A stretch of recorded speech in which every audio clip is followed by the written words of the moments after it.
So I will call this meeting to order, and it's 10:03 a.m. And first, we're going to do a roll call of attendance. So Counselor Brown here. Christy Allen. Oh, and somebody's in the waiting room. Good morning. Christy's here. Larry Thomas. I'm hitting admit over and over, just so you know. Oh.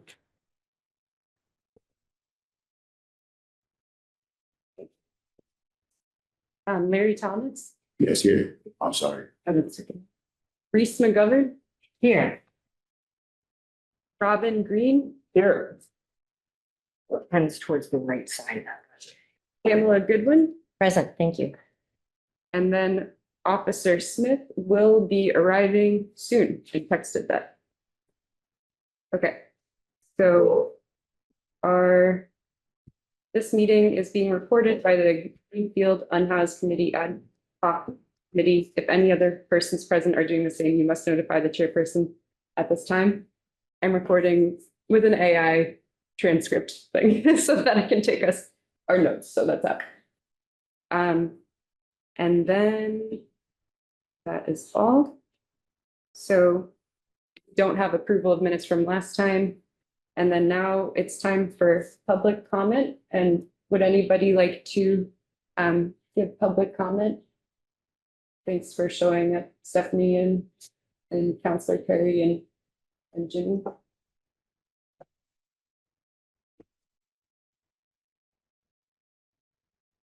Okay. Looks like no public comment at this time, but feel free to put in the chat if you'd like to say something later.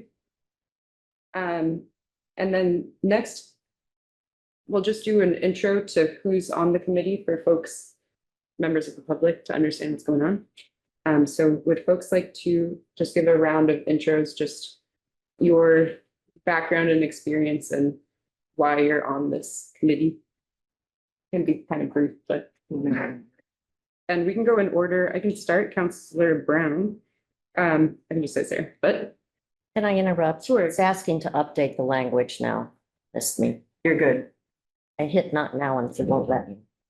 Yeah. Sorry. And we have another person in the waiting room here too. Yeah.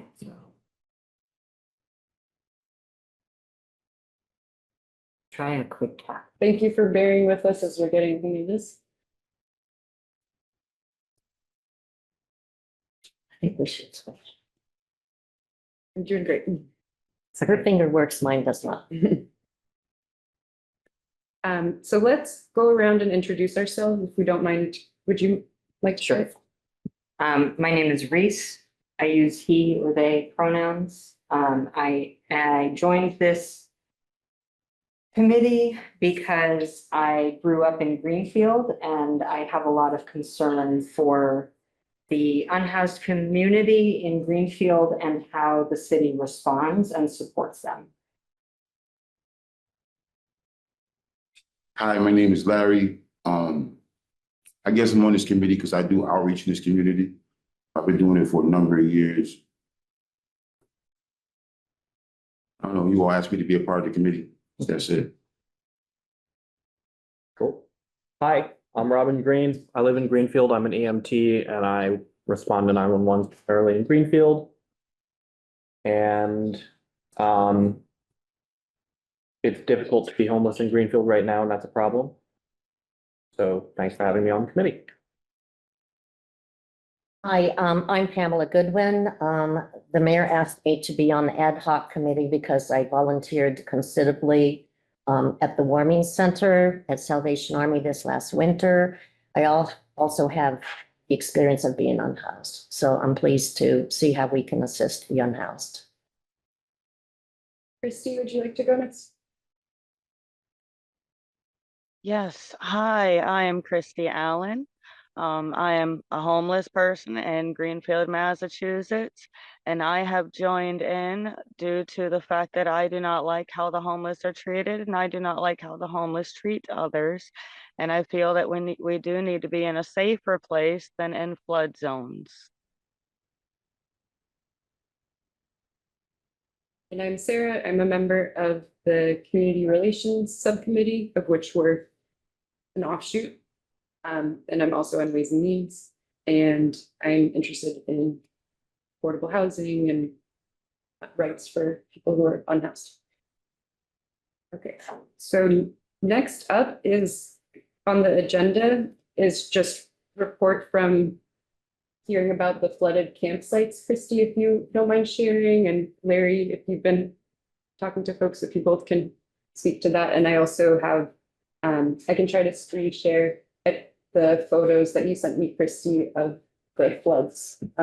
Not from, I guess it was like a month or two ago, but yeah. Yes. I do have more photos that will be getting sent to me that I will be able to send over at some point soon. The flood was bad. We couldn't get to our site. We couldn't get to the hill. There is another flood watch that is supposed to happen tomorrow and up until the 9th. Or yeah, starting today up until the 9th for tonight. So I wanted to make sure everybody is aware that there is another one coming up. Not sure a little bit. Are you done, Christy? Yeah. Again, my name is Larry, and I'm an outreach worker for the Wildflower Alliance. It's a nonprofit agency right here in Greenfield. And it's really, really hard to watch. I've been doing this work for, I don't know, 4 years, well, 3 years through the Wildflower Alliance, but I also worked at the Recover Project for 5 years, where I first began doing this type of work, working with the unhoused folks. It is really, it seems like we could do better than have our citizens of Greenfield living in flood zones. And that's the only places that folks can camp in this community is in flood zones. The police turn their back on the flood zones. Anywhere else, you get pushed along. And sometimes you lose your stuff when you get pushed along. Because you don't have time, or you don't have no resources to pick your house up, because that campsite is your house. You don't have the resource to pick that house up and move it somewhere else. I pass with that. Okay, and then these are some photos that Christy sent that we can look at, just so it's part of public record and people are aware of what's going on. So that's, Christy, feel free to chime in anything about these photos. Do we know the location? This is at Green River Park, by the dog park. Christy, if you're saying anything, you're muted also. Hey, sorry about that. I had it muted. I'm still waking up. Anyways, yes, these are the photos as you were walking into the site, from like literally beginning of the site all the way in, it got flooded from the ice and the snow melt. So we had no way at all of getting into the woods to get to our site. When I got in there, when we did get in there, I had to walk into the water, freezing cold water, in order to grab our stuff out of the tent. And we had to leave our tent in the water because we could not pull it out. In the meantime of me trying to pull it out, I did break our tent because it was full of water. It is a very dangerous situation, and it is something that I feel we do definitely need to address right now and worry about housed citizens afterwards, because we need to be moved. All of us over at Greenfield Gardens and on this side. Yes, I was going to share that. See, Greenfield Gardens has the same issue. It's another space where people camp, and the police don't bother them there either. It's behind Greenfield Gardens. It's right on the water. Throughout the years, I could not tell you how many tents that got lost, got flushed down the Connecticut River. And I had to, all those supplies had to be re-upped. Folks still needed stuff. So I had to give them all new stuff. And yeah, I wish I had pictures. I don't have pictures like Christy has, but yes, the community, it's gotta be a better way of handling this stuff. We should be able to do better than let people camp in flood zones. Stop sharing.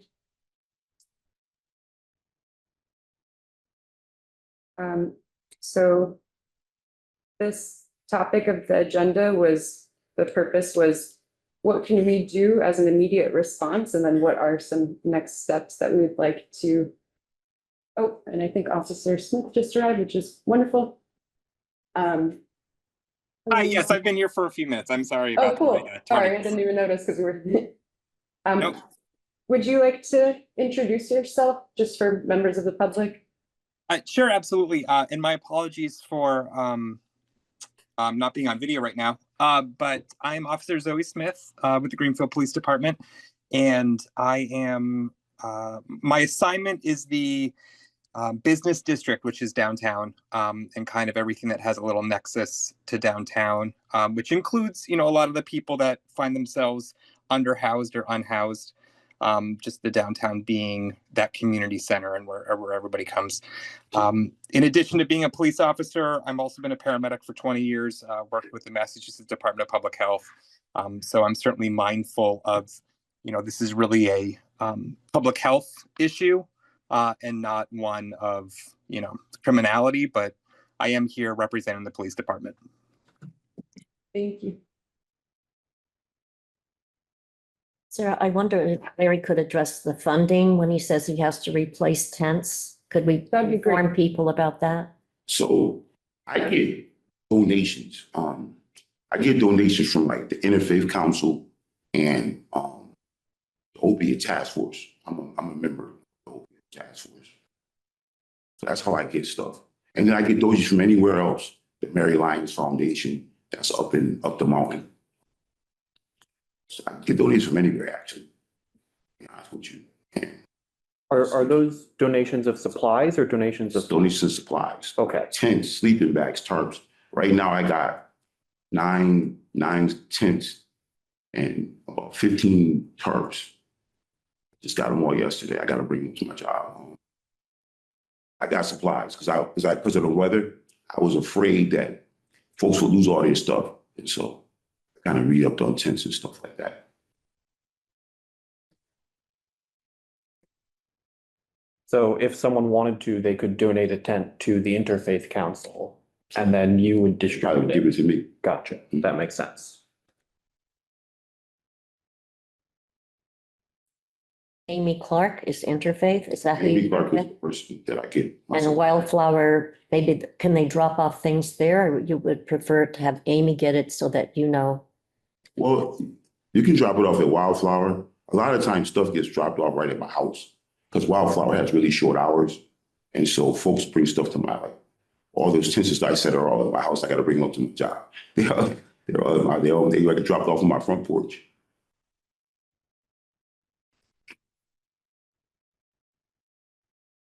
Thank you.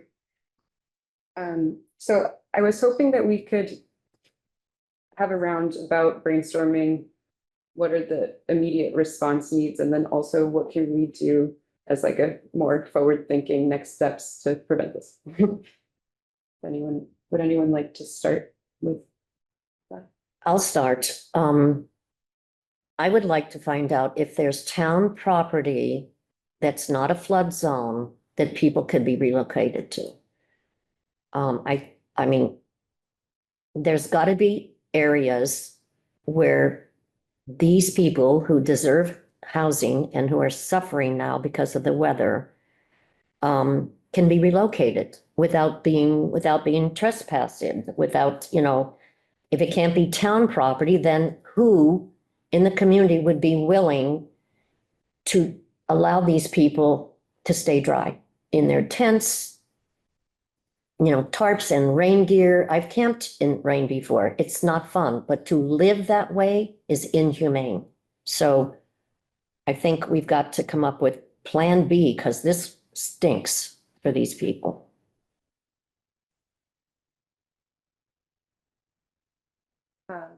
I might go next just to screen share, or actually if someone else wants to go while I pull up the screen share, let's see if this is, oh, here we go, it's easy.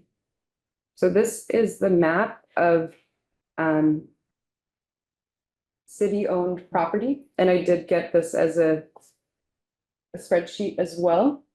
And And I think we would need to talk to folks about each particular site, like I don't know how they've been used in the past and what are the current plans for them. But at least this is like a starting map that we can use.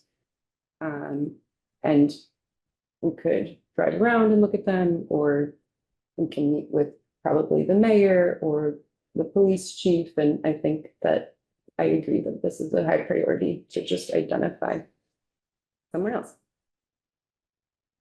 When we're talking about this relocation process, are we talking about that as the immediate response or as the forward-thinking response? I mean, how immediate do we mean when we're talking about immediate? It's true. I don't think, to be honest with you, I've been involved with a lot of these committees throughout the years. I used to be involved with it. I used to be a committee through community action, transition from jail to community. It was like Mary McClonton. It was a lot of big people. Ed Hayes from the jail was involved with that. I don't think nothing's going to be immediate. I think that everything's going to be in the future. It's going to be a process. I mean, we live in the woods, right? To me, there's woods everywhere, but there's only certain places that people are allowed to camp. So knowing where all those, no one who owns all that other property is kind of key, or that other, this land is, or it seems empty to me. I don't know, it just seems empty. Figuring out who owns it and maybe figuring out if we could try to work some kind of way of getting folks, having one spot where everybody's at, and, even having services going, check them. Not just putting them there because they're going to say it's a liability, right? So even having services going over like Tapley Street and B, CSO, just going over there and checking on folks. I don't know. Maybe I talk too much. Not Maybe I enough. talk too much. I got really bad allergies, so my voice sounds. You're the expert, Larry. Yeah. I see a couple of immediate things. One is supporting Larry in gathering donations and distributing those. I think that that's an immediate solution, right? It's not an actual solution, but it's an immediate support, is making sure that Larry, as a person who is a vector for a lot of that support to actually get to individuals, that you are as well supported as you can possibly be. Longer term, I think I would love to hear from Zoe, because right now, the thing that makes it possible for people to camp is that the police do not enforce particular rules at those locations. It's not that those locations are specifically sanctioned by the city. It's that the police force chooses not to enforce particular regulations at those locations. So my question would be, can we have a conversation with the police force about selecting another location that is not in a flood zone, that is a little bit more accessible to services and a little bit easier for people to get from there to services? Can we select a different location that is safer, where the police can choose not to enforce particular regulations? Because that to me feels like a fairly easy question, because then it's not about, we have to change something big. It's literally just, instead of choosing not to enforce here, what if you chose to not enforce another position? So I would love to hear from Zoe about whether that feels like something that's a reasonable question. Yeah, thank you, Reese. I think absolutely. What the kind of the highfalutin term you're referring to is enforcement priorities, right? Which are dictated by the community in conjunction with the chief law enforcement officer. So I think this is a no-brainer. It wouldn't be up to me to kind of set those priorities, but seeing as how we've already kind of acknowledged our intention and willingness to do that, I think choosing to extend that to an area that is more appropriate is a no-brainer, would be a very short reach. So that would be a conversation I would loop in our chief with. Thank you. Great. And Kristen, you had your hand raised? Yes, I am gonna have to go before I miss the bus so that I can grab myself some waterproof boots, because my boots are no longer any good. It's a good immediate response. Yes. Thank you for being here, Christy. Thank you for having me join. Y'all enjoy the rest of your day.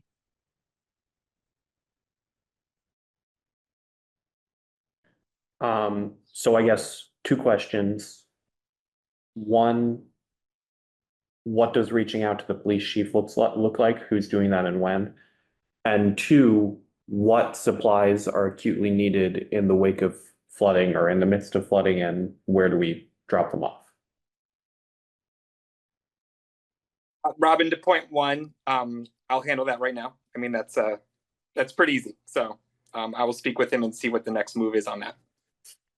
Thanks, Zoe. Thank you. And as far as dropping off supplies, most of the stuff I give away is usually brand new. Stuff that I get from the Innovative Council and Opiate Task Force.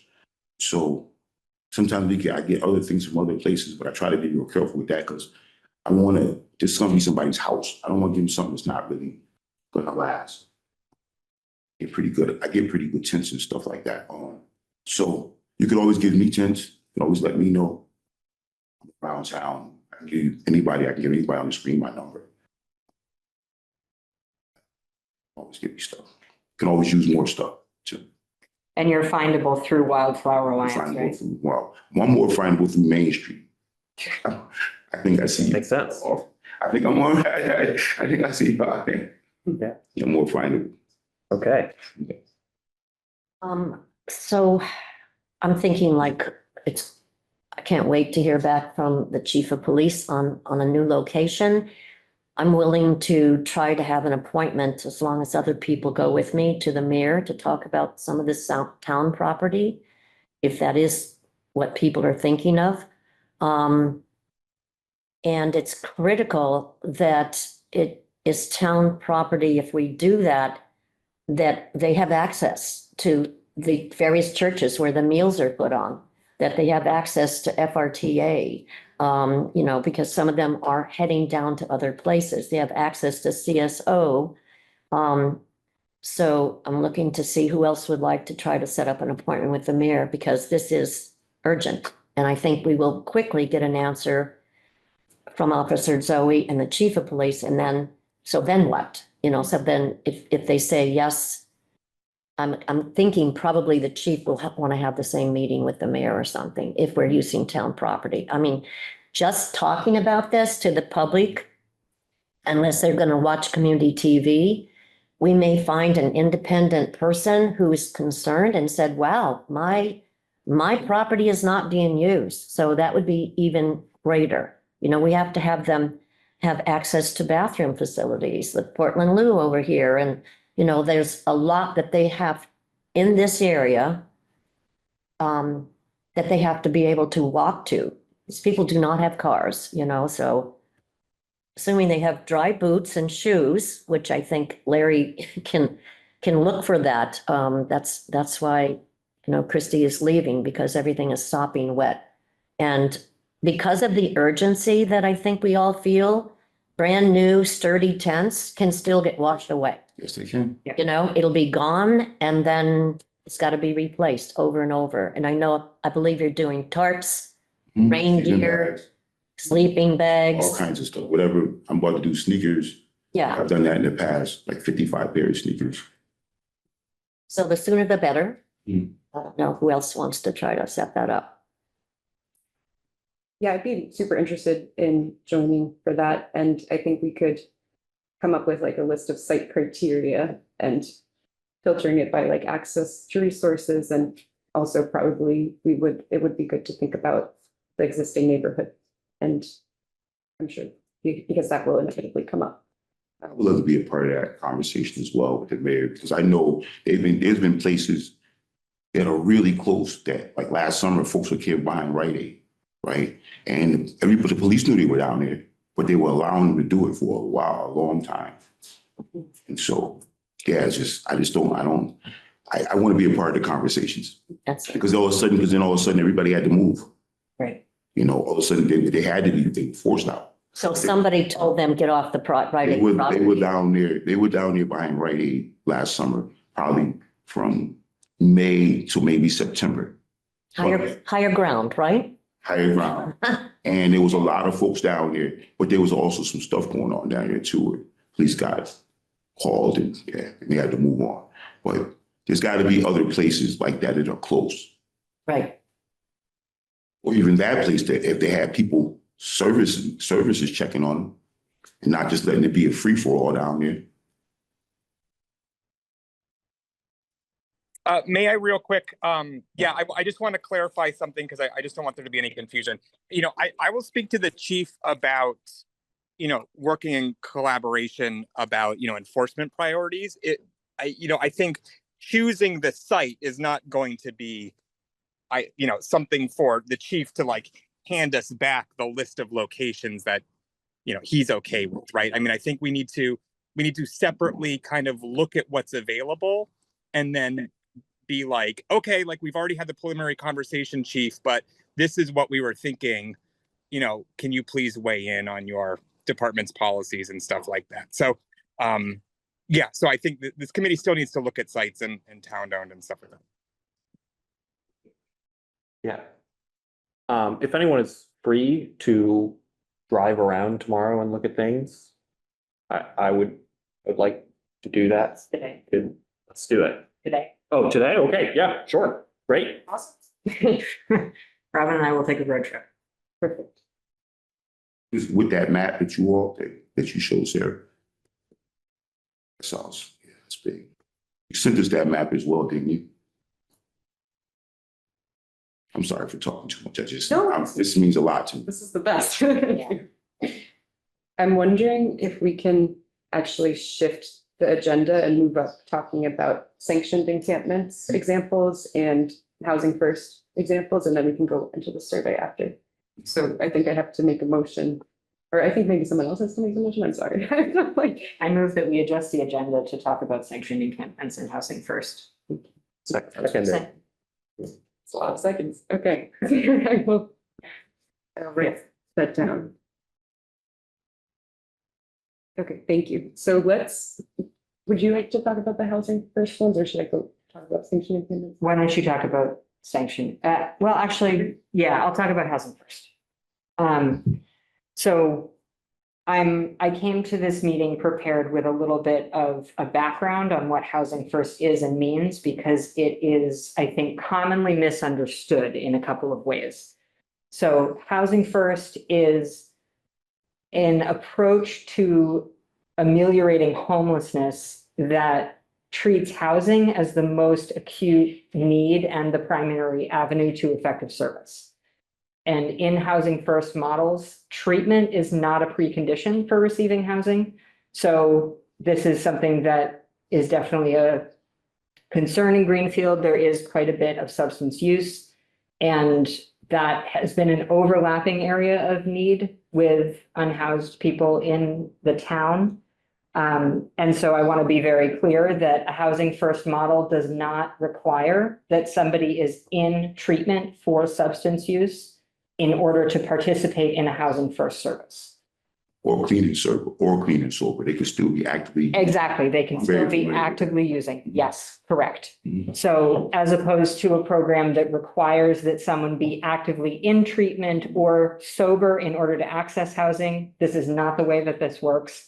This is not a precondition for receiving housing and housing first models.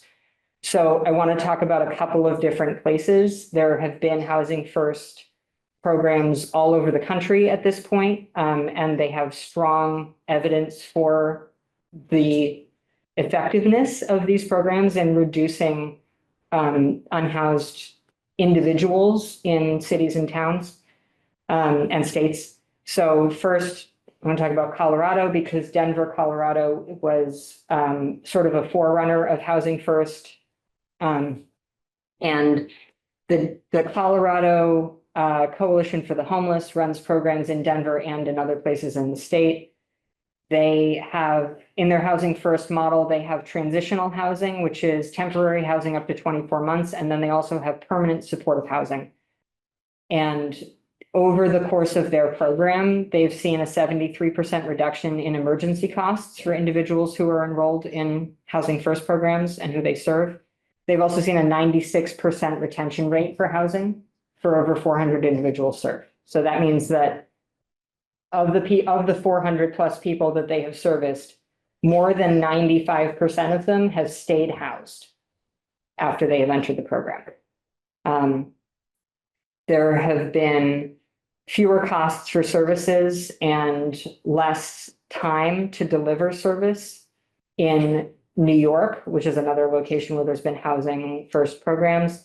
And there's been more than an 80% sustained housing rate for individuals in New York. In Maine, there was a 62% reduction in ER costs and other costs for about 100 people who were served through Housing First. And in Massachusetts, there have been savings across the board for different types of services and emergency needs. And the projected savings per person for municipalities in the state overall, per person in Massachusetts, the projected savings per person per year is $9,500. So when you think about state and city budgets, that's a pretty significant impact. So I wanted to sort of present that information to say this is not just like, yes, individuals who come into these programs have significant improvements in their mental health and their physical health, in their housing status, and there is an economic incentive for states to pursue housing first programs as opposed to different models that, for instance, require substance use treatment before making someone eligible for housing. So that's what Housing First is and means. It is typically a model that incorporates a variety of organizations and agencies working together in order to both set up these programs and deliver them to individuals. But the big sort of topic line is that Housing First assumes within the model that housing is the most acute need for people who are unhoused and the best way to then support them through other service methods. Okay, so that's what Housing First is. Does anyone have any questions? Or any reactions to that so far? I think that is the point of the addition on the Well Street shelter is support services are right there, if I'm understanding that, once they are, but that's a shelter, that's not housing. So that's the big difference. The goal is housing.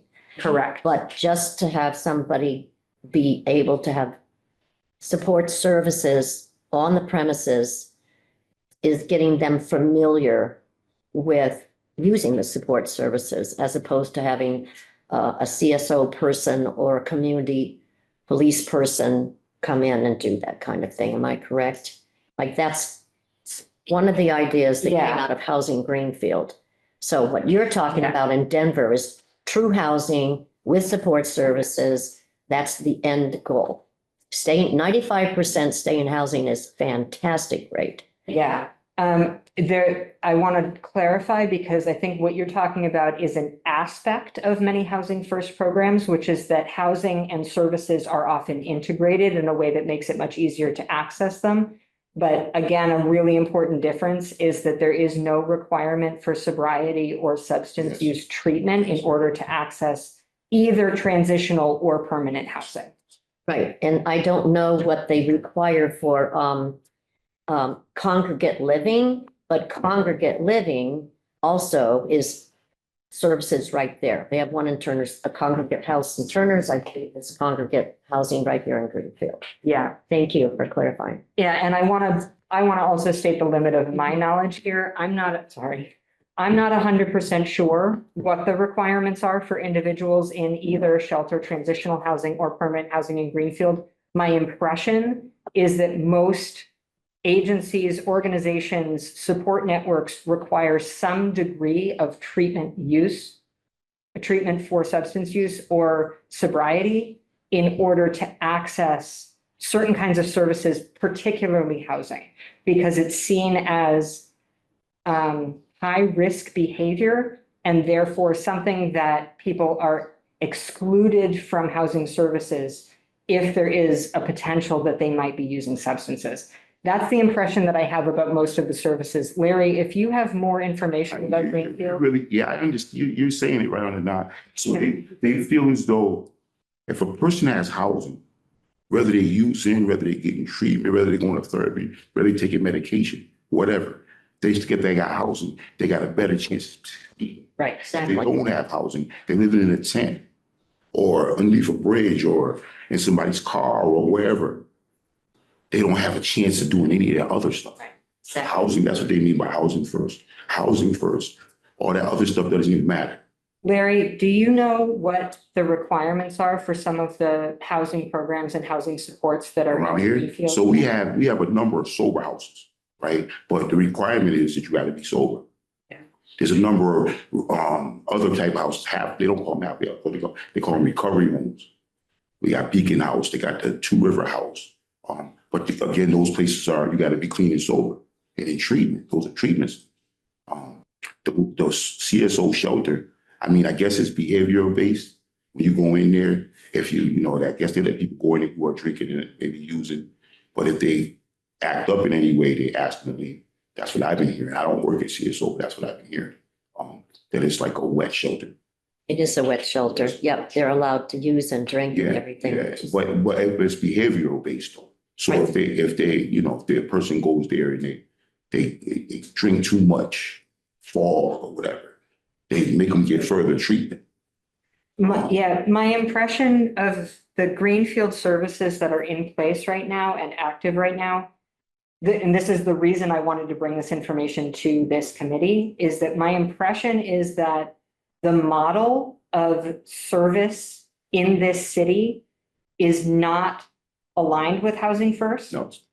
And so I both anticipate that we might see some more success were we to implement something like Housing First, but also I anticipate that this may be a challenge because this is a philosophical difference about how services are offered and implemented that is not in line with what is happening in the city right now.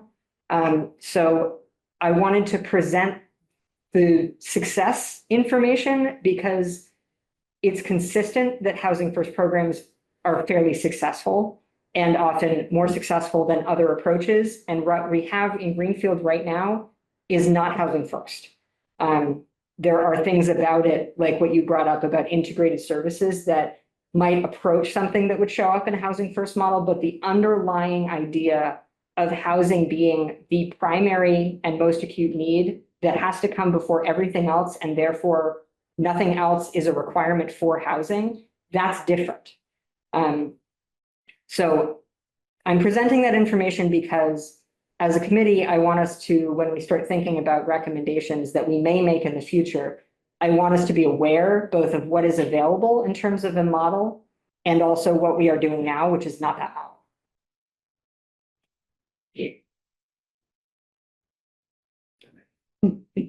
Do you want to talk about encampments? Sure, I can screen share again for sanctioned encampments. Let me pull this up.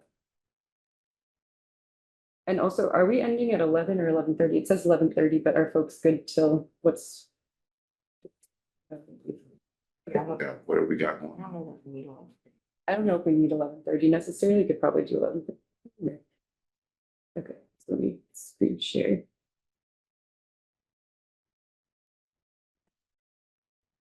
Okay, so this is an example of this is more of a village community model. It's not necessarily, I think, again, I have some other things to pull up about this. This is like a 5-minute video, so we don't have to watch the whole thing, but it is really sweet. It's in Austin, Texas. Does this work, this audio? Cut it up. I'm sorry. I'm gonna stop doing this. It's terrible. Okay, well, you can watch the video in your own time, but essentially this is like a planned. This is an implementation of housing. Exactly. There's tiny houses and manufactured homes, and there's shared laundry and restrooms and showers. And there's community spaces, outdoor kitchens, there's an RV park, and people are able to like run businesses on site. And it is housing first, like there isn't a requirement to have a job or be sober to live there. And people are very, like it's changed a lot of people's lives being part of this. So that's one inspiring example. Another one in Portland, Oregon, and that was in Austin, Texas. Portland, Oregon has Dignity Village, which is the first village model shelter in North America. I think it's been around since 2000. And this is membership based. I think you're allowed to be there for 2 years, but then there's extensions. And then everybody there is a member and it's self-governed. So they have a staff person who is accountable to them, and but they run it based on their own needs, which is cool. So that would be considered transitional housing because it's Yeah. not permanent housing, but it is an avenue off Exactly. of an unhoused experience. Right. And a lot of these homes, they built them like they're like straw bale homes with recycled materials and salvaged materials. And so that's, but yeah, it is temporary, transitional. And then another sanctioned encampment. This Where Then Shall We Go? I watched some of this documentary about in New Haven, Connecticut, a family that opened up their backyard for, so this is going to be terrible with the sound again. Okay, I can't do the sound. But like, anyway, it's just a family that opened up their backyard and had people be able to pitch tents there and also access services. So I think that there's a range of sanctioned encampment, which is like from decriminalized and not enforced, because our code says no camping, unless you have permission from the Conservation Committee. And I think that's what is required. And also I think there's a time maximum. So range from like decriminalized to also sanctioned, where there is actual like access to a laundry or water or bathrooms and that kind of thing. So yeah, and also I know Northampton was doing a study about sanctioned encampments for the Community Resilience Hub. And I have a friend who is Gilad, who is your friend too, who was involved in that project and could also speak to the research that they created around that. I think I even have slides from that too, but anyway, I think it's enough. I can share those. I can make it part of the meeting minutes for you all to refer to and for other people to refer to. But yeah, those are, I think, yeah, like, of course, it's like, how do we have more permanent affordable housing? And then also how do we have more transitional housing? And then how do we also just have somewhere safe to camp? Like, it's like, we need all of the. Can I ask Officer Zoe a question? For now, what is the city's attitude about campers and trailers or sleeping in a car? I think in the past there was a Board of Health issue. And I don't know if they told them they couldn't park there anymore but you know, it may be tied into the Board of Health. Are you aware of whether you're okay to park? Say if I had a camper and I was homeless, can I just take it far away and stop and shop, or would I get their permission? Or I think that there is no like place for people to park their car. I mean, that's just kind of the blanket statement. And usually what that looks like practically is that the people that are living in their cars, they will have to move from place to place until, you know, like they will be someplace until Stop and Shop management says this person needs to leave, or, you know, they will be parked. You know, I'm thinking about Kimball Drive, which was the former like RV trailer park area that flooded and was cleared because it was in a flood zone and unsafe. And so like there's some recreation area down there, and I know a lot of people will bring their campers down there. And that is technically not allowed. And so People are asked to, reminded that they're not allowed to camp there and expected to leave after a short time. As far as like camping on, like, or not camping, but living in a vehicle like on a city street, I think you start getting into these gray areas where if the car is legally parked, then, what is the expectation about somebody living in it or not? And I'm not familiar of any specific ordinances or laws that speak to living in a vehicle being prohibited. But as a practical matter, usually those people are also asked to leave because a concerned neighbor calls and then, the police go over and they start, it's like, well, you're making the people uncomfortable and do you have a place, there's like a little bit of that and very much marginalizing and othering people that live in a vehicle just because there is no place to park.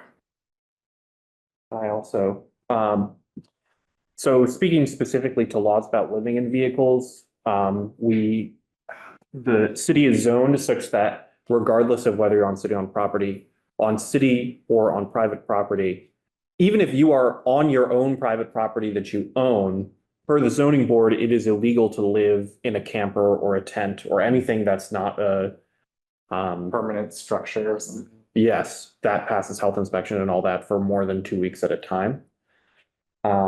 There was a proposal brought to city council a few months ago by my dad to change that particular zoning language in an effort to make it easier to be alive without a house in Greenfield. It was wildly unpopular. I think I would like this committee to champion that zoning change. I think that would be a really productive thing for us to do going forward. But I know that that's not on the agenda for today, so maybe if we could put it on the agenda for next week. I think that would be cool. Thank you very much for that insight. Anything else on this housing first sanctioned encampments topic, questions or feedback before we go on to the community survey?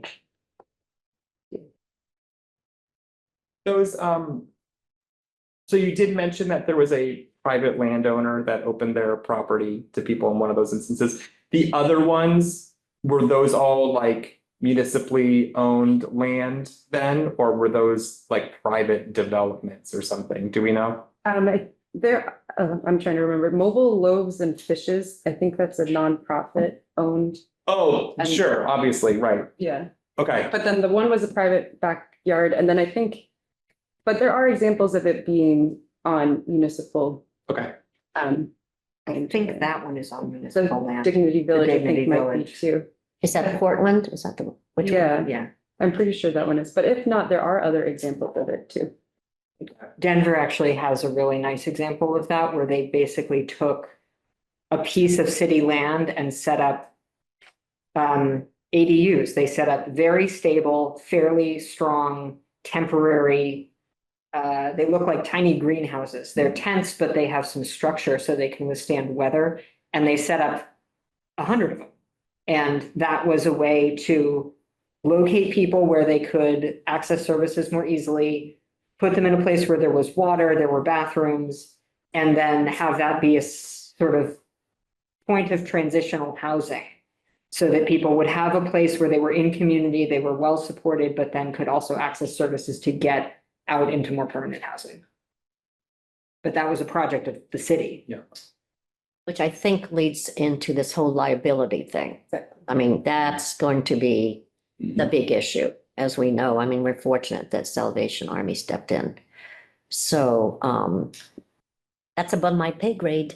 That's Yeah. why we're gonna meet with somebody. I mean, like taking off my police hat, I think liability is often the easy way to just be like, somebody else should solve It's a this, big right? excuse. I mean, like, we have a housing authority, right? Like, the city already offers housing, right? You know, so it's like, to be like, no, this is a lie, it's like, I think that's basically an unacceptable answer. I think as a committee, if anybody comes back to us with like, but the liability. Yeah. I think our answer is liability is a solvable problem. it's either not a problem or it's solvable. So like, But let's. flooding is not. Exactly. Liability and flood. Yeah, that's Exactly. Liability. liability. That's a major liability. We got Right. 15, 20 folks down in flood zone. Exactly. Yeah. And this becomes, worse. right, this becomes the question of like, is the point of the city caring for its community to protect the city from lawsuits, or is it to protect individuals who live here? Like whose liability takes precedence? Right. And often I think that when people are part of marginalized communities, particularly people who use substances, their safety and the liability to their health becomes second priority to the liability of cities. Housing is a human right, period. So I agree with Officer Zoe. Thinking outside of the box is what's going to need to happen. And also not to mention, sorry to bring it dark, but like your friends, like who were behind Stop and Shop in the winter, and the last time that there was a affordable housing unhoused committee, it was created after they froze to death. So Yeah. that's a liability. Major liability. Yeah. Yeah. Oh, So I like what Officer Zoe said though, when they said, you know, that's the easy way out. Yeah. Because I've been hearing the easy way out for years. I get so frustrated those meetings, and I almost didn't get involved with this one because of that. Mm. But I said, it's gonna be another one of those meetings. Yeah. I see y'all got some pushback somewhere. Y'all got some. Not rolling over.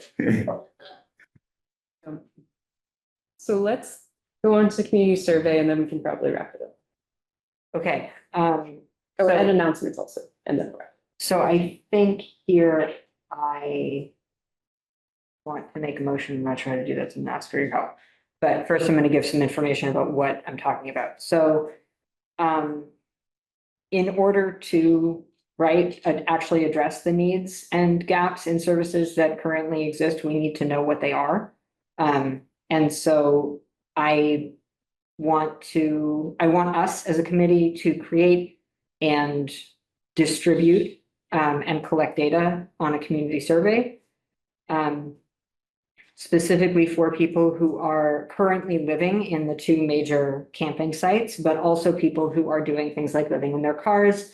So I would envision this getting distributed both one-on-one in conversations through Wildflower Alliance, but also through things like the Warming Center and maybe the YMCA, places where people are accessing services and might not come into contact through the campsite specifically. I have a draft of a survey set up already. I can bring a complete offer for our next meeting, but right now the survey draft includes demographic information, including age, housing status, and the time that someone has been unhoused. Information on services, including what services they currently access and what the benefits and barriers are of those services, and what they would like to be accessing but cannot. And then also eliciting people's evaluative opinions of city services and support. So like, how do you think Greenfield is doing? What do you think they do well? What do you think we could do better? And then I added an option for people to share their contact information if they want us to reach out and talk about their experiences more in a more sort of interview format. So I feel strongly that it's important to gather some data if we're going to be doing anything, because that allows us to move according to what's currently happening, but also allows for community participation in this process, which I think is really important.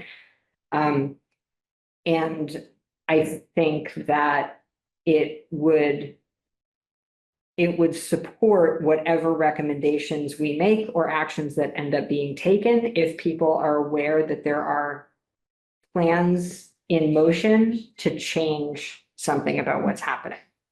And we have some really awesome representation on this committee through Larry and through Pam and through Christy and Christy's wider network and folks that Officer Zoe has been talking to. But I think that it's important to remember that we have a pretty small slice of people who would be affected by decisions and recommendations that we make. And so I want to include more of the voices of people who would be stakeholders in these decisions.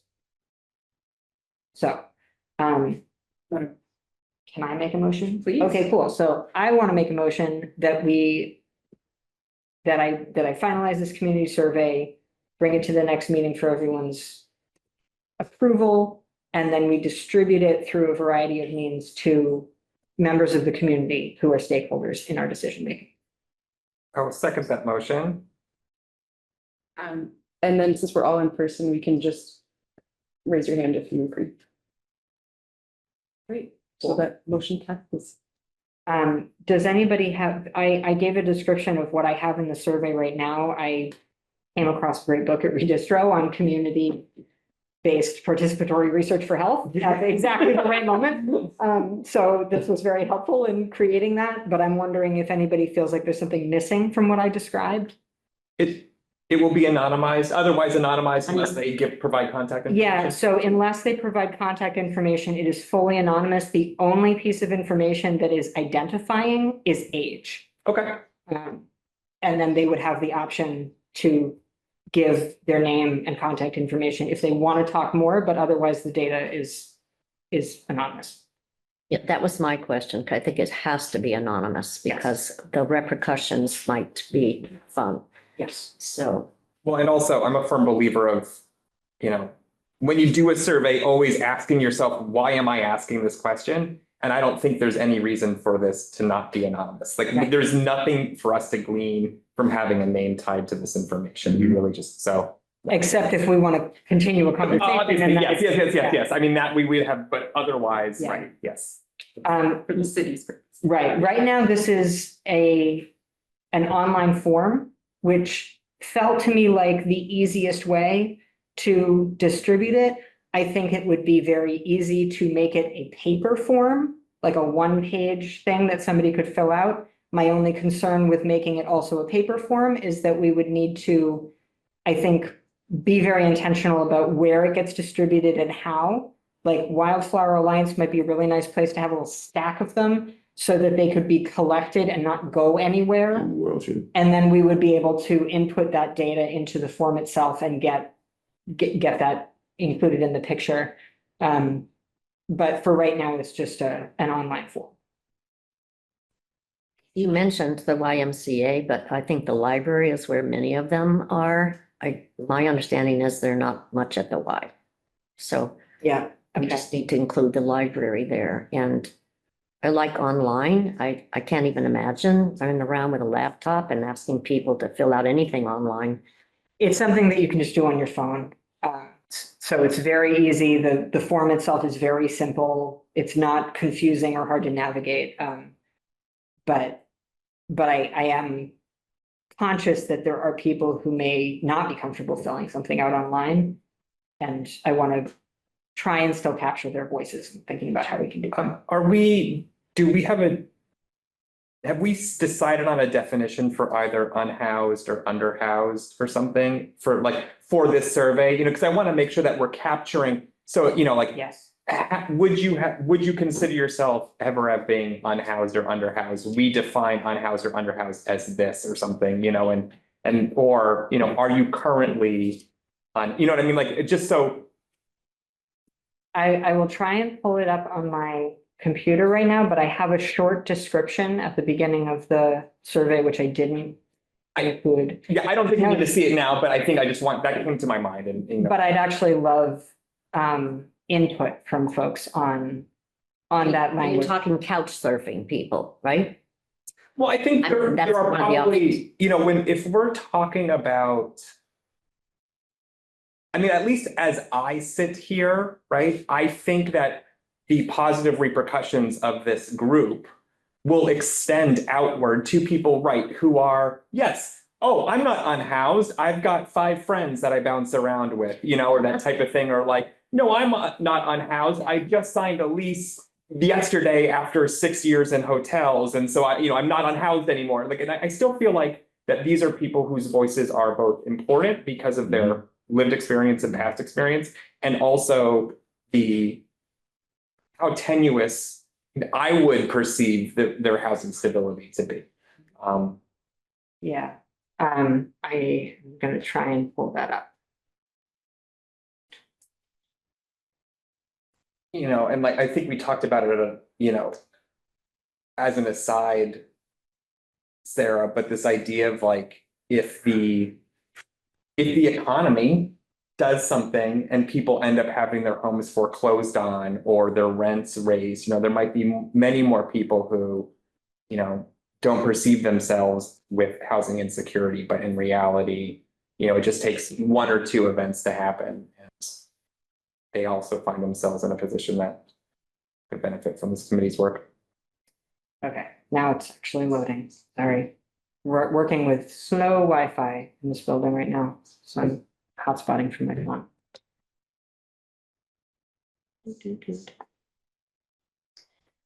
Yeah, one of the questions that I asked about, or that I created for like housing status has a variety of options, and I don't think I actually use the word unhoused. Sure. Because that to me does feel like a little bit more academic. Mhm. And I don't want people to be turned off of participating because of the way that we name their experience, right? Yes. Okay, so this is what it says at the beginning of the survey. The Unhoused Community Committee is a project of the Greenfield City Council Community Relations Subcommittee. Our goal is to make recommendations informed by local community input and successful housing models for how Greenfield can serve and support its unhoused residents. This survey should take less than 10 minutes to complete and will help us better understand the experiences and needs of unhoused community members. Your answers are anonymous. And then the first question is, how old are you? The second question says, what is your current housing situation? And then the options are staying with friends or family, staying in a shelter, sharing a tent, staying in a tent alone, staying in an RV or trailer, staying in a car, or no consistent shelter. I like those. I couldn't think of anything else that wouldn't be captured in there. But I'd love to hear it. Larry, do you feel like that captures like the That captures conversations what I- you have? Okay. I like all And then it says, how long, okay, I do use the word. So it says, how long have you been unhoused? This is after somebody has identified their housing status. How long have you been unhoused, or how long were you unhoused before? So if somebody says, I'm staying with friends and family, they may say like, I'm not unhoused right now, but I'm sort of couch surfing. How long were you unhoused before? And then what I gave was less than a month, 1 to 3 months, 3 to 6 months, 6 months to a year, 1 to 3 years, 3 to 5 years, or more than 5 years. Because I tried to sort of break it down in ways that felt intuitive to me. If somebody was unhoused for 8 years or 9 years, that may not feel like a big difference because it's more than 5 years. Yeah. But 1 month or 3 months feels like a big difference. What about like non-contiguous, you know, like Yeah. in total, how long were you without housing or something? Yeah, and that I mean, there's gonna be no perfect Right. wordsmithing on this. well, so- that's one of the questions that I wanted to bring to the committee about this survey is how, and maybe this is actually a question for you, Larry. When you hear people describe their experiences, does this modeling sort of fit with how you've heard people describe their experiences? Yes. Or do you feel like people might say like, oh, I was, unhoused for a year and then I was back in a house and then I was on, like, is there a way that you think we could capture that kind of information better? I gotta think about it, but I like what you got up there right now. I like what I seen the first time. That Okay. seemed like that captured everything that just about everybody I cross paths with. Okay, because that was a question that I was thinking about, Zoe, if somebody was unhoused on and off, right? Would this question still feel like it applies to their experience? Right. And my hopeful answer is yes, but Yeah, Yeah. well, I'm imagining like the super technical think tank version of this would be like, right, in the last 1,000 days, Right. have you been without a home for more than, Right. a total of 50 days or 10 consecutive days, like that type of Yeah. thing. And I think that that's great, but I think for the purposes of this committee, making this feel accessible and just kind of because you just want a snapshot of the community. Right. Yeah, I think, yeah, no, Yeah, Yeah. I was sort of going for buckets. right, and kind of like a shoot from the hip, Right. hey, what is your housing situation? Okay. How long has it been that way, without having to do some math or that type of stuff? I know I'm nitpicking, it's not. No. But there will be like a free form response part of it. Yes, So then I feel so, like people, that's just demographics. yeah. Can I just add one thing? One thing I found, I do this thing called a queen time count. Every year they come, I'm a big part of that around here, right? And so sometimes they made them surveys smaller this year because it was too long. Yeah, People look at this, I ain't. right. Yeah. And that's exactly, and that's, I wanted to say right up front, this is gonna take you less than 10 minutes, and trying to keep it as short as possible. Yeah, so right after those questions, I have two open answer questions. The first one is, how did you become unhoused? Not as a required answer, somebody can skip that, but if somebody wants to share, I lost my job, or I lost my house, or I got hurt and I couldn't pay my bill, whatever, right? And then there's also an open answer at the end that says, would you like to share anything specific about your housing situation or time? So if somebody wanted to say to us, I said 5 years, but it's been Yes. every 3 right. weeks, I have nowhere to stay for a week, they could put it Yeah. there. And then the questions that I am pretty interested in are, what services do you access or have you accessed that have been helpful? And then I have examples like subsidized housing, SNAP EBT, mental health care, job training. And then questions that say, how do or did those services help you? And what services do you want or need that you can't access? And what keeps you from accessing those services? So I'm hopeful that this will help us get a picture of not just somebody's been unhoused for a year, but also they can't get on EBT because they can't have a mailing address or whatever, right? Yeah, So I'm wondering if you want to email this to Tammy. Tammy will forward it to everyone. in the Sure. group. And then we'll just and I probably should ask the chair of the community relations if it's okay that the survey is coming out of this task force, because it's our first public Sure. thing. Sure. Yeah, I'm really grateful for everybody's thoughts on this, because this was just me sort of putting my head inside this book and then trying to come up with something helpful. I feel good about the questions that you've asked. And Larry, I feel particularly good about you saying yeah, this sounds like a thing that would capture people's experiences, because that's my goal. And I can send this out through the appropriate channels so that folks can have eyes on it. And then maybe we can, at our next meeting, have a vote about whether this is good to go. Can I just say that, just for the public to know, as a person who spent some time in the warming center, there are definitely barriers. I mean, this is why this, I think, is needed, is do you have a social worker? Are you on SNAP right now? Did anybody try to help you get on SNAP? That SNAP form is pages and pages long. Yeah, it is. Complicated, needs an advocate to even do that for an unhoused or anybody, really, even me. It was tough.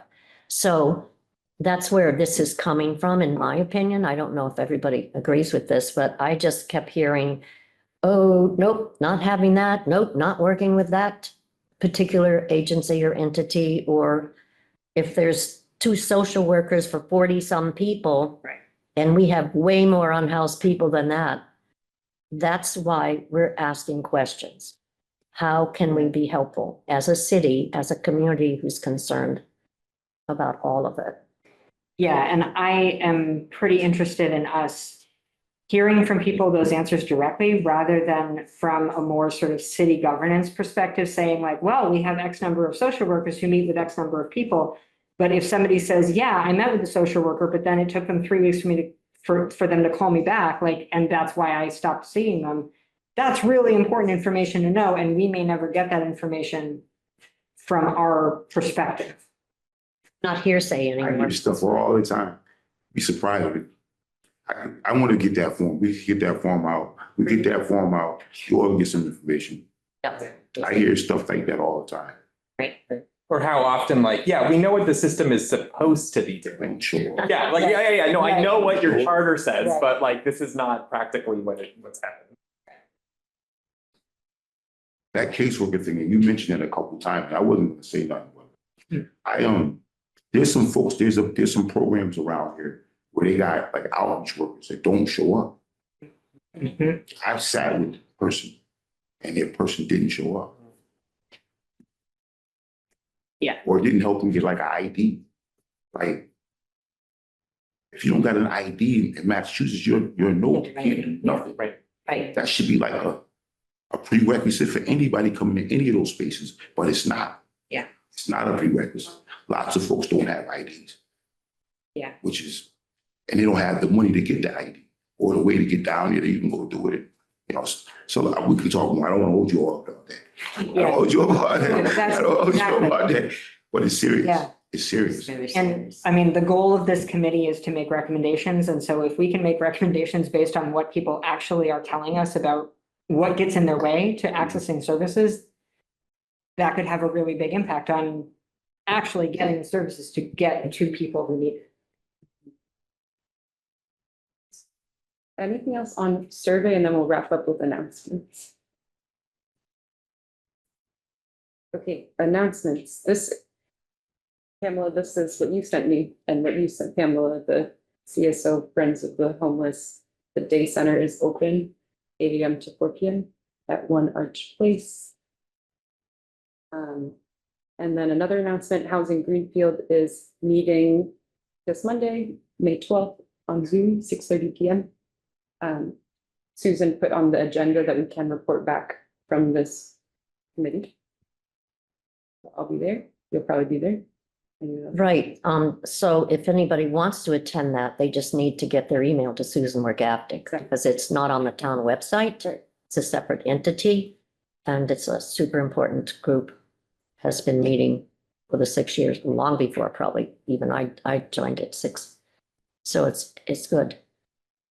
And my next, and then anyone else, if you have an announcement, this is my last one, is that I did look into the state budget around the equitable approaches to public safety.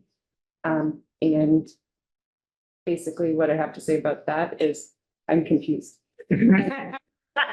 Oh, how could that be? I asked a legislative analyst who lives in Greenfield and works for the Mass Municipal Association, who I just met, Adrian Nunez, to look into it because I was confused whether the amendment got for equitable approaches to public safety, whether that got filed into the House budget and whether it's in the Senate Ways and Means budget. It's very confusing to me. So I can just follow up by email if it would be good to send emails about that. But yeah, it's confusing. I do have an announcement if I can. I was reached out by a member of the Human Rights Commission, and in case you didn't see their last meeting, I was watching it. So Pocky Wieland is a member and their top priority is the unhoused. How can they help? So I would, Pocky asked me if I could come to their meeting. I have 3 conflicts that night. I'm not going to make it. And I think what we need to do is figure out how to get that group or some of that group to come and sit with us. And so, and there may be other groups that we also need to set up some interaction between, but that's the one that's, and they're working, just so people know, on June 19th. It's coming up fast approaching. Mhm. So that'll be one of their things going on as well. I haven't talked to Empress, the chair, but I had to say to Pocky, I'll bring it up today at the meeting as an announcement, and then people can figure out how we're going to work with them. or how they can get informed or whatever.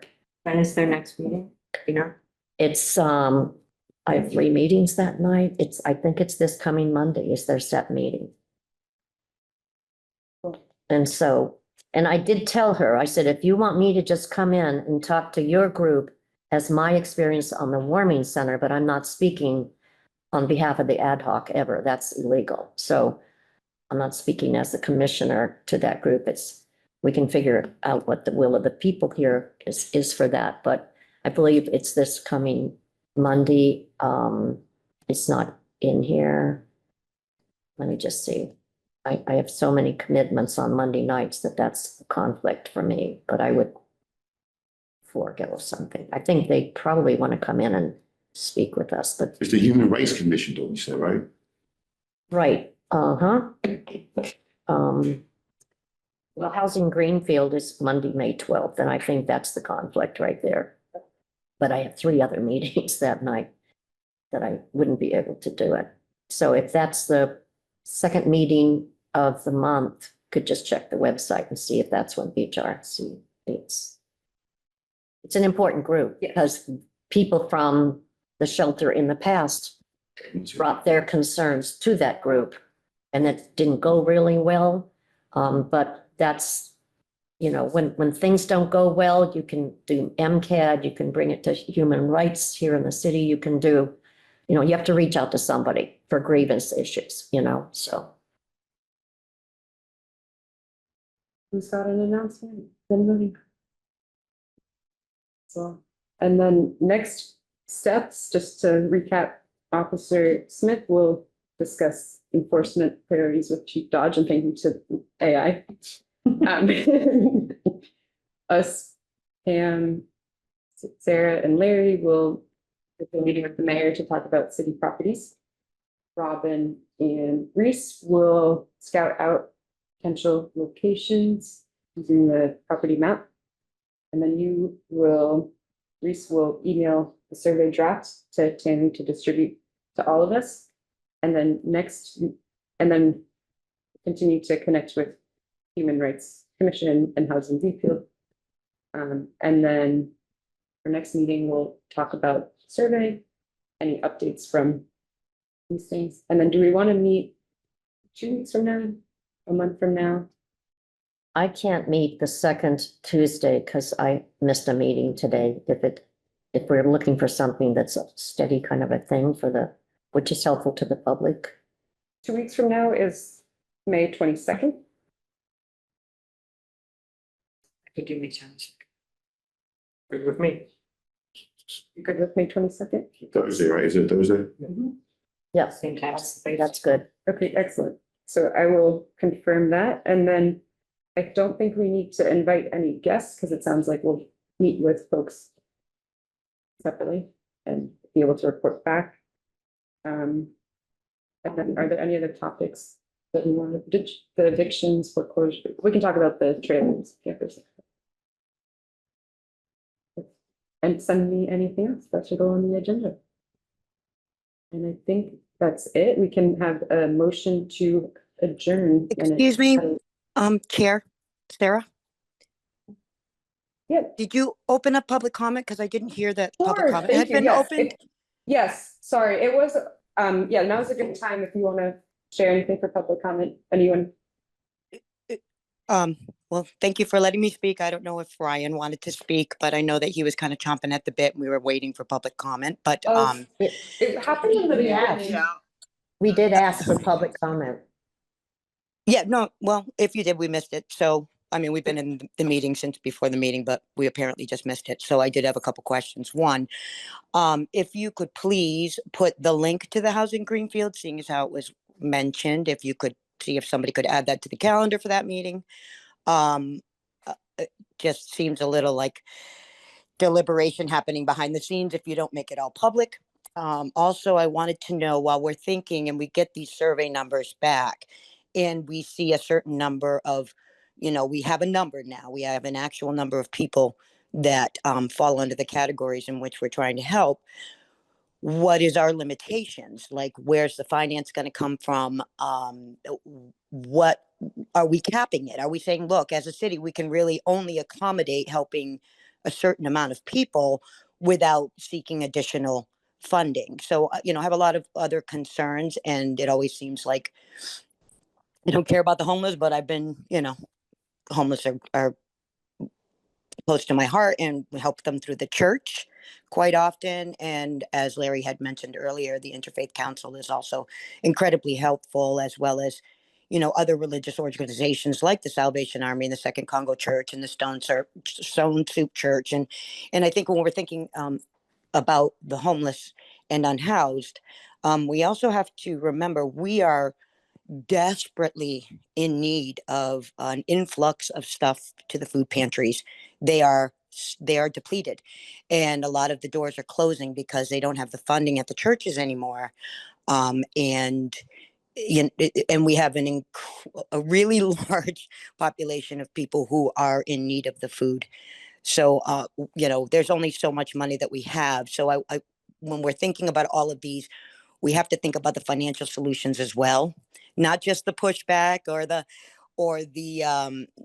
possible, I think Zoe touched upon it, about liabilities, which are, although we don't want to consider those are definitely a concern. So when we're thinking big picture, I mean, I have a lot of suggestions I could add to this conversation, but not going to get into that now. And I was just hoping that the links it would be put on for the Housing Greenfield, so that anybody listening to the meeting or anybody who wants, they have access, instead of having to reach out to Susan Wargaftic and give an email and whatever. But if it was accessible to the people and you want to incorporate Housing Greenfield, that would be helpful to most people who might want to contribute and, may forget that it's even there. I check the calendar all the time. So if it was on the calendar, I would more than likely log in. I have other opinions about some of the things that are said, but I'm not going to tie this meeting up any further. It is an early morning meeting. I'm sure a lot of people have places to go, but I'm going to leave some space open in case Ryan wanted to chime in. But he and I are not in the same location, and I know he's listening. So if he wants to, he'll chime in. Thanks.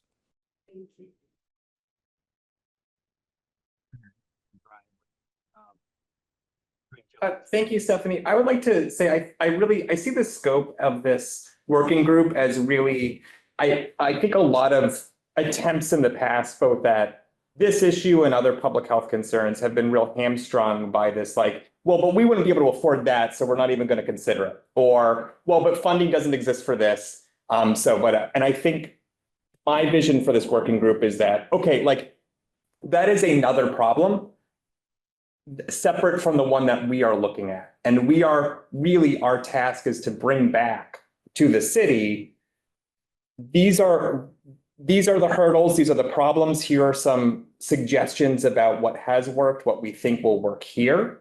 And I don't want to call them pie in the sky, but approaching the problem first, not trying to back into it from how are we going to implement it. And once you have that solution, it turns into a value judgment for the community, right? And finances are always going to be a matter of it. I mean, that's just the reality that we live in. But to be able to say as a whole package, like, I don't know, if you go to the tire store, right? Here's the platinum tire, here's the gold tire, and kind of like, as the committee, here's the platinum solution, right? And then here's the next, and this is where the things are going to start falling off, and then bringing that to the community, and the community then can make a value judgment about whether it's worth funding or seeking funding for it. I think that's actually, I think to not look at this as the whole picture from soup to nuts is a mistake. I don't think that if you care about how much your tax bill goes up or the property taxes go up, or maybe some intrusion of your own property lines. And now I just find out from this meeting that the homeless shelter that's next door to me has now expanded their hours to daytime hours. So that's my own personal issue with that. However, when you don't think of the whole solutions, you're starting to kind of just throw ideas. I mean, lots of committees throw ideas up in the air and nothing seems to be working because we're not looking at it with, both the realistic eyes as well as a lofty. And then you're pitting people against each other that care we care about the homeless, but we don't want to become homeless while we're caring about the homeless. And I live in a poor community. I live next to the homeless shelter, so I know what all of that brings to a neighborhood. No disrespect to the people who are making their way and trying to do the right thing, but I also know the reverse side of that as well. So, I don't know who I should be contacting with my input rather than just logging into these meetings. That would be helpful if maybe Sarah wants, if she being the chair, if she, says, hey, reach out to me with your ideas and I'll bring them up. That would be fantastic. I don't know if Pam's in I that. can, I would love great. to, yeah, feel free to contact me and then I can get things forwarded to the whole committee through Tammy. That would be great. And then we'll also make sure to have you weigh in on public comment in the beginning for next meeting too. Thank you so much. I wanted to add something because I think that this group, I think, skipped over something at the beginning, which is that the goal of this group of people is to make recommendations to the Community Relations Subcommittee and thereby to the City Council about how the city can respond to unhoused needs in Greenfield. Like, that's our goal. And that's the grand total, as far as I'm aware, of the information that we have about what our goal is. The intent of this group of people is to make recommendations that are well contextualized and sensitive to, for instance, the budget needs of the city, because we're not going to recommend something that is so far beyond the financial means of our city that it's not reasonable. Like that doesn't serve anyone, right? Our goal is to make recommendations that are implementable and meet everybody's needs. So that's where this conversation is starting and ultimately ending. And Stephanie, I wanted to say thank you for your comment about the survey. I think it's really important to understand that this is not a census-oriented survey. This is not a quantitative, how many people are experiencing homelessness in this city, but more the people who choose to respond to a survey. It's qualitative data about what their experiences have been like, and using that qualitative data to inform our recommendations. The point in time survey that Larry mentioned is not within our purview, but that is a really good example of a quantitative survey of homeless experience in Greenfield. And that's not quite what we're going for with this. So thank you for answering that question. So I know that so wouldn't the survey be equally as effective, not just the people who are unhoused and homeless, but those who have come out of that situation and how that actually worked and what that looked like to get from homeless, drug addicted, any kind of addiction that's keeping you on the street, or what the situation was.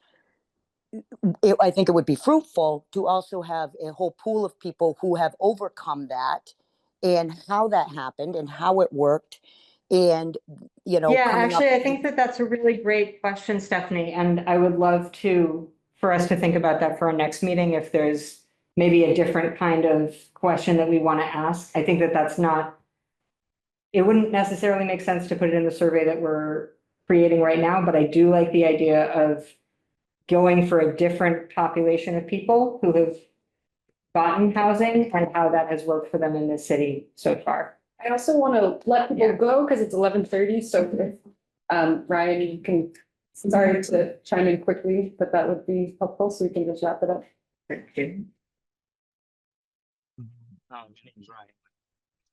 I'm out of breath. I was walking.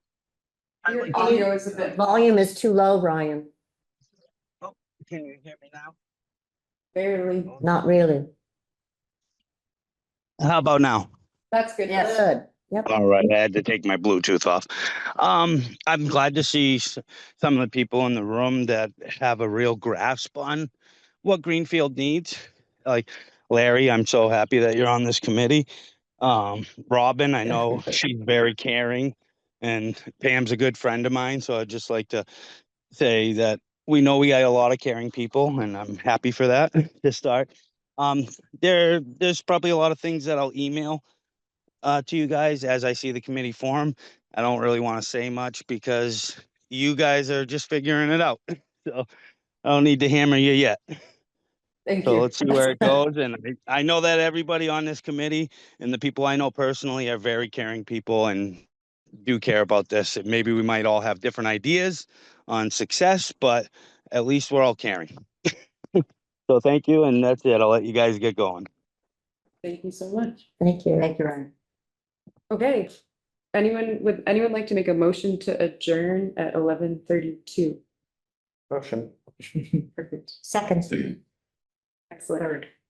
And with that, the meeting has come to an end. Thank you. All in favor? Oh, yeah, true. Sorry. Yeah. Thanks so much. problem. Now meeting has. Yeah, no. Goodbye. Thank you all.